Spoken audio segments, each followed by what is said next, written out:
কিছু ভাষা যেমন একদিকে কোটি মানুষের মুখের ভাষা হয়ে প্রভাব বিস্তার করছে, অন্যদিকে হাজারো ভাষা রয়েছে হারিয়ে যাওয়ার ঝুঁকিতে। ভাষা সংক্রান্ত তথ্য ভাণ্ডার এথনোলগের তথ্য বলছে, বিশ্বব্যাপী কথা বলা ৭,১৭৯টি ভাষার মধ্যে ৩,০০০-এর বেশি ভাষা রয়েছে অস্তিত্ব সংকট ও হারিয়ে যাওয়ার ঝুঁকিতে। অঞ্চলভিত্তিক বিবেচনায় ওশেনিয়ায় সবচেয়ে বেশি বিপন্ন ভাষা রয়েছে, এরপর এশিয়া, আফ্রিকা ও আমেরিকায়। অস্ট্রেলিয়ার ইউগাম্বেহ নামের একটি আদিবাসী ভাষা বিপন্ন ভাষাগুলোর একটি। পূর্ব অস্ট্রেলিয়ার গোল্ড কোস্ট ও সিনিক রিম এবং লোগান এলাকায় ইউগাম্বেহ জনগোষ্ঠীর মানুষ এই ভাষায় কথা বলে। সাম্প্রতিক বছরগুলোতে কমিউনিটির উদ্যোগে ইউগাম্বেহ ভাষা পুনরুজ্জীবিত করার চেষ্টা চলছে। জাপানের আইনুইতাক একটি চরমভাবে বিপন্ন ভাষা। ২০০৬ সালের এক জরিপ অনুযায়ী ২৩,৭৮২ জন আইনু জনগোষ্ঠীর মধ্যে মাত্র ৩০৪ জন ভাষাটি জানেন। বক্তার সঠিক সংখ্যা অজানা।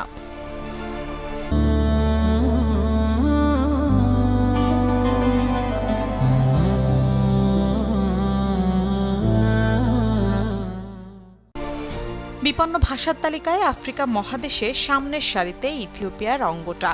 দেশটি দক্ষিণ পশ্চিমাঞ্চলে ওয়েতো নদীর পশ্চিম তীরে একটি ক্ষুদ্র জনগোষ্ঠী এ ভাষায় কথা বলত। বর্তমান সম্প্রদায়ের সদস্য সংখ্যা ৪০০, যার মধ্যে হাতে গোনা কয়েকজন প্রবীণ ভাষাটি বলতে পারেন। উত্তর ও মধ্য আমেরিকায় প্রায় সব আদিবাসী ভাষাই বিপন্ন। যুক্তরাষ্ট্রের লুইজিয়ানা ক্রেওল একটি গুরুতর বিপন্ন ভাষা। ফরাসি ভিত্তিক এই ক্রেওল ভাষায় আফ্রিকান ও আদিবাসী প্রভাব রয়েছে এবং এটি মূলত প্রবীণদের মধ্যে সীমাবদ্ধ। বলিভিয়ায় প্রচলিত লেকো একটি বিপন্ন বিচ্ছিন্ন ভাষা। লেকো জনগোষ্ঠীর সংখ্যা প্রায় ১৩,৫০০ হলেও ভাষাটি এখন শুধু প্রবীণদের মধ্যেই টিকে আছে। ইংল্যান্ডের দক্ষিণ পশ্চিমাঞ্চলে প্রচলিত কেনিউয়েক একসময় ইউনেস্কোর তালিকায় বিলুপ্ত ভাষা হিসেবে চিহ্নিত হয়েছিল। পরবর্তীতে পুনরুজ্জীবনের ফলে ২০১০ সালে এর মর্যাদা বিপন্ন করা হয়।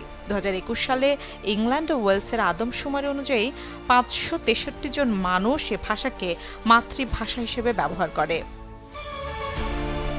কোনো ভাষা তখনই বিপন্ন হয়ে পড়ে যখন তার ব্যবহারকারীরা পরবর্তী প্রজন্মকে মাতৃভাষার পরিবর্তে অধিক প্রভাবশালী ভাষা শেখাতে শুরু করেন।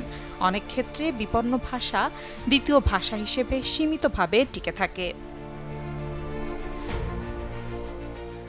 বর্তমানে বিশ্বজুড়ে ইংরেজি সবচেয়ে বেশি ব্যবহৃত ভাষা।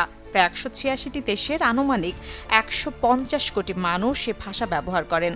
এথনোলগের তথ্য বলছে, প্রতি ১০ জন ইংরেজি ভাষাভাষী মানুষের মধ্যে মাত্র ২ জনের মাতৃভাষা এটি, আর বাকি ৮০% মানুষ ইংরেজিকে দ্বিতীয়, তৃতীয় বা এরও পরের ভাষা হিসেবে ব্যবহার করেন। মিলা খন্দকার, চ্যানেল 24।